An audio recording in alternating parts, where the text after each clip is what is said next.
No nosso encontro de hoje, eu queria falar um pouco dos aspectos fisiológicos da respiração. Levando em consideração o potencial terapêutico que existe na respiração, que tem sido estudado hoje por alguns ramos de pesquisa, eu queria, antes de entrar nos aspectos emocionais, falar um pouco dos aspectos fisiológicos. Mas para isso a gente precisa entender alguns aspectos básicos da respiração, que são essenciais, mas que a gente acaba não levando muito em consideração, ou sequer até a gente desconhece, né, ou percebe esses aspectos. E primeiro eu queria falar de 3 aspectos básicos da respiração. Um seria que a respiração tem seu aspecto macroscópico e microscópico, né? A respiração ela tem o macroscópico, que é isso que a gente pode ver, que a gente pode perceber no nosso corpo, ou seja, as várias partes do nosso corpo que se movimentam quando a gente respira. A gente percebe que a respiração ela faz um movimento ao entrar e ao sair do nosso corpo. A gente pode ver o tórax, né, se expandindo, se movimentando. A gente pode ver movimento no nosso abdômen. A gente pode ver que o ar enche o nosso corpo, o ar encolhe o nosso corpo. Tudo isso seriam os aspectos macroscópicos da respiração. Mas a respiração também tem um aspecto microscópico, né? Ela leva oxigênio para cada célula do nosso corpo. Esses são os aspectos que a gente não consegue ver, perceber, né? Ou seja, a respiração, quando entra, ela vai oxigenar cada célula, cada parte do nosso corpo. E isso a gente não está vendo, percebendo, mas existe, está acontecendo. O outro aspecto da respiração seria a sua função neurovegetativa. Ou seja, a respiração ela é autônoma, ela acontece independente da nossa interferência e do nosso controle. Eu não preciso pensar na respiração para que ela aconteça, não preciso controlar a respiração para que ela esteja acontecendo. Ela é uma função neurovegetativa, ela acontece por si só, assim como outras funções do nosso corpo. Só que no caso da respiração, especificamente, essa função neurovegetativa ela não é tão autônoma assim, como, por exemplo, em outras funções, como o batimento cardíaco, por exemplo.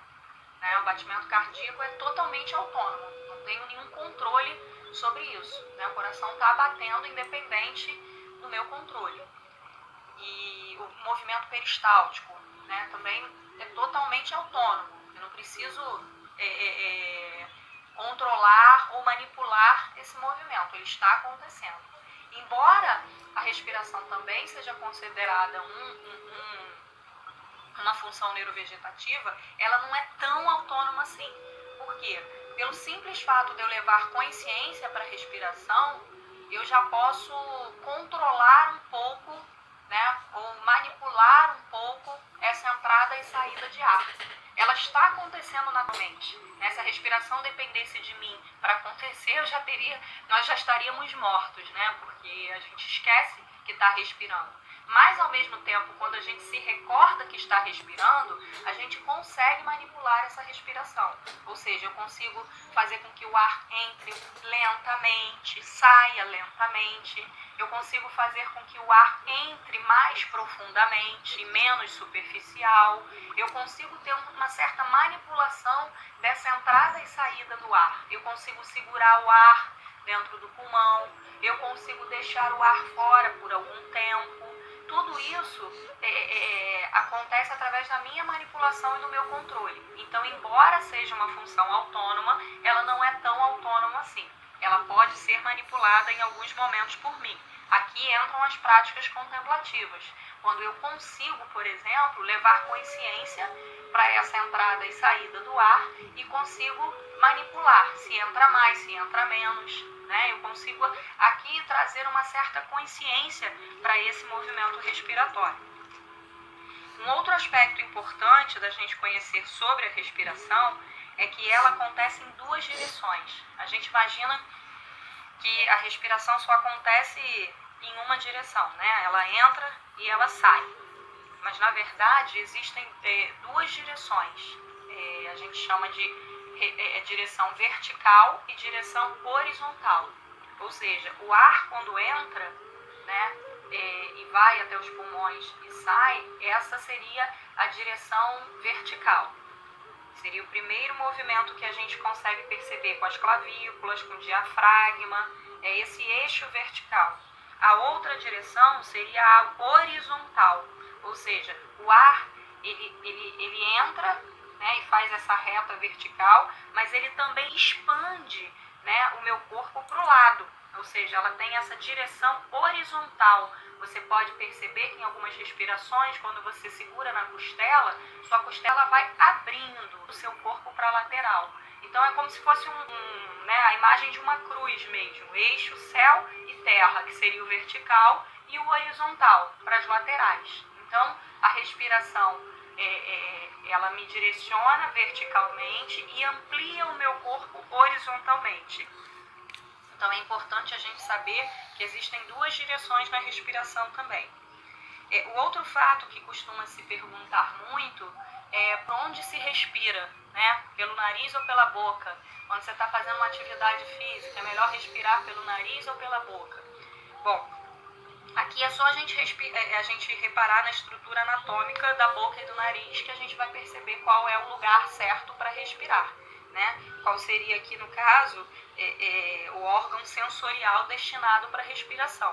Obviamente que não é a boca, né? A boca é um órgão sensorial destinado à mastigação, à comida. O nariz é destinado à respiração, né? Toda a anatomia do nariz propicia essa entrada do ar pelas narinas. Então, o correto é respirar pelas narinas.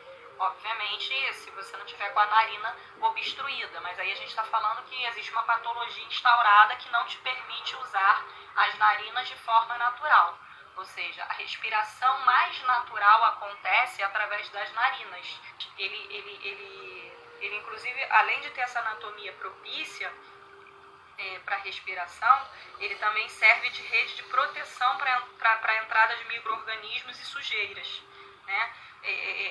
O nariz ele é próprio para isso, para umidificar o ar, para que o ar chegue mais quentinho nos pulmões. Então ele tem toda uma preparação e uma anatomia para que a respiração seja realizada por ele, não pela boca, certo? Uma outra coisa interessante que a gente pode trazer aqui nessa fisiologia, nesses aspectos fisiológicos da respiração, é que geralmente quando a gente faz práticas respiratórias ou atividades com consciência na respiração, o que a gente está querendo fazer é trazer uma consciência para o momento presente, sim, né? Mas usar a respiração também no seu aspecto de relaxamento, como um relaxamento natural do corpo, né? Ou seja, usar a respiração como uma resposta ou uma indução ao relaxamento do corpo. Então, para que a gente possa usar a respiração como relaxamento natural do corpo, ou nesse aspecto, ou nessa potencialidade de relaxamento, elas precisam ter uma certa qualidade, né? Ou seja, não é qualquer respiração que induz ao relaxamento. Porque às vezes a gente fala para a pessoa, respira, né? Respira. Só que não é qualquer respiração que vai ajudar o indivíduo a se tornar mais relaxado e mais consciente. Então, existem 7 fatores que a gente costuma mencionar que são necessários para ativar o parasimpático, né? Esse sistema nervoso que seria o freio do nosso corpo. O sistema nervoso, ele atua com o simpático e o parasimpático. A gente poderia, né, de uma forma aqui resumida, falar que o simpático ele ativa, seria o acelerador do nosso corpo, né? Ativa um pouco mais de energia. E o parasimpático seria o freio, né? Ou seja, onde eu ativo esse estado maior de relaxamento. Para que eu possa ativar o parasimpático através da respiração, eu preciso aqui ter uma certa qualidade. E o primeiro ponto de qualidade para essa respiração é que ela tem que ser profunda. O segundo ponto é que a respiração precisa ser lenta. O terceiro ponto é que ela precisa precisa ser consciente, ou seja, eu não posso simplesmente usar uma respiração rápida, uma respiração superficial e não consciente, ou seja, com a cabeça no mundo da lua, né, pensando na morte da bezerra e achar que eu estou acionando esse relaxamento natural através da respiração. Não, isso não é possível. Isso só é possível a partir do momento que a respiração tem essas características e qualidades. Quarto, a respiração ela precisa ser controlada, ou seja, controlada é quando eu levo consciência para a respiração, né? Eu faço essa profundidade, eu faço esse movimento em câmera lenta de conduzir a respiração para dentro do meu corpo. Eu preciso controlar os impulsos, porque geralmente a gente, quando está muito agitado, acelerado, a gente tem um impulso de soltar o ar muito rápido ou de inspirar muito rápido. Então esse controle respiratório, que seria deixar que o ar saia lentamente, que o ar entre lentamente, ele é essencial. Ou seja, seria controlar o impulso que eu tenho, né, de respirar de qualquer maneira ou de soltar o ar de qualquer maneira e com muita rapidez. E o outro ponto, o outro aspecto, seria que a respiração precisa ser nasal, como a gente falou. É a respiração pelas narinas, ou seja, inspirando pelas narinas, que vai acionar ou ativar essa potencialidade ou essa resposta de relaxamento. O aspecto é que ela precisa ser silenciosa, ou seja, quanto mais silenciosa, né, mais profunda, mais consciente, mais lenta, melhor. E por último, a respiração precisa ser completa, ou seja, quando eu respiro de forma completa, a gente vai perceber que a gente já não respira assim, a gente ingere muito pouco ar, a gente respira de forma superficial e curta, então a nossa respiração não é uma respiração completa, que vai lá na base do pulmão, que passa, né, no meio, nas extremidades, ou seja, eu não completo, né, eu não levo ar suficiente para dentro do pulmão. Então a respiração completa, ela acontece em 3 fases. Ela começa lá no diafragma, ela passa pelo tórax, ela passa pela clavícula, aqui em cima nas extremidades do pulmão, e ela sai. Então esse aspecto é como se eu estivesse enchendo um jarro, né? Ou seja, imagina um jarro, o jarro se enche do fundo para cima. Então é como se eu tivesse um pote, né, um jarro, e eu fosse enchendo de ar do fundo para cima, ou seja, uma respiração completa que começa lá de baixo e vai subindo, né? Então a gente está falando que geralmente a nossa respiração não é realizada dessa forma. E isso, alguns dados até vão comprovar. O nosso pulmão, ele cabe de 6 a 7 litros, mais ou menos, em média, né?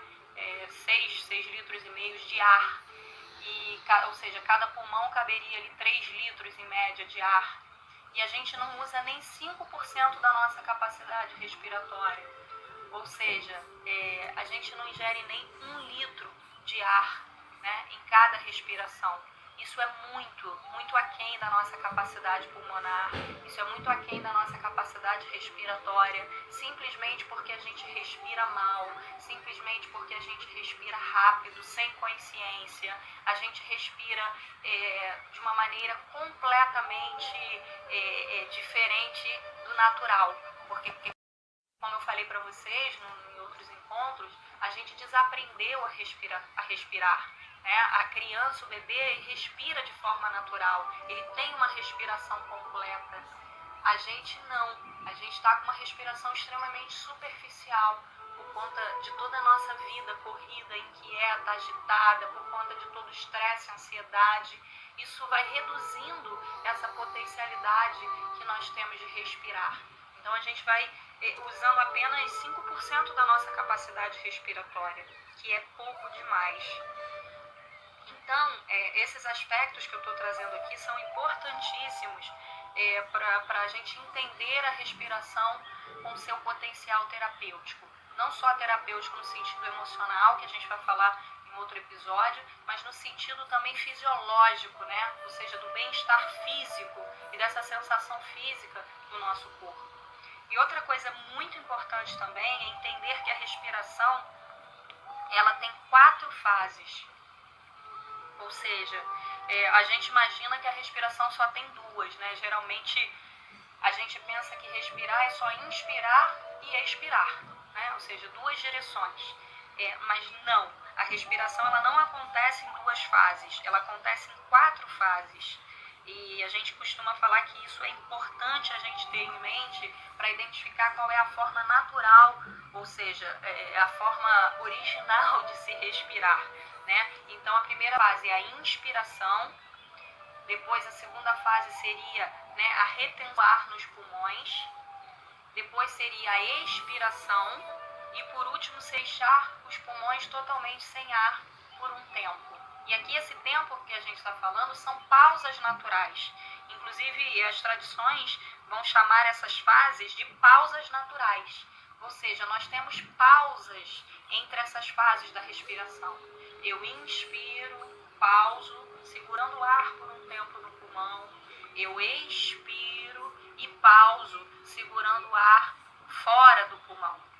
Então a respiração ela tem 4 fases e é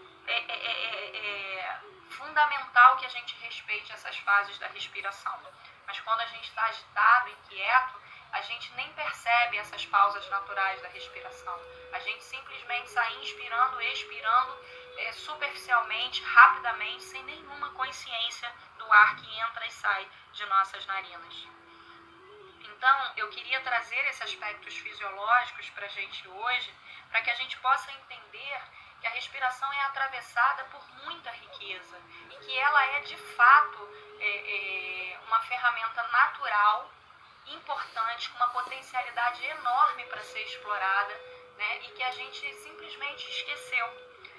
Os estudos cada vez mais têm mostrado que a relação entre a respiração natural e a saúde é evidente. A gente pode melhorar muitos aspectos, não só da nossa saúde física, quanto da nossa saúde emocional, pelo simples fato de reaprender a respirar, ou de respirar de forma mais natural e mais adequada, né? Então, eu acho muito importante a gente conhecer essa fisiologia, entendendo que esse, de fato, é um medicamento disponível a nós, extremamente barato, gratuito, né, e sem nenhuma contraindicação.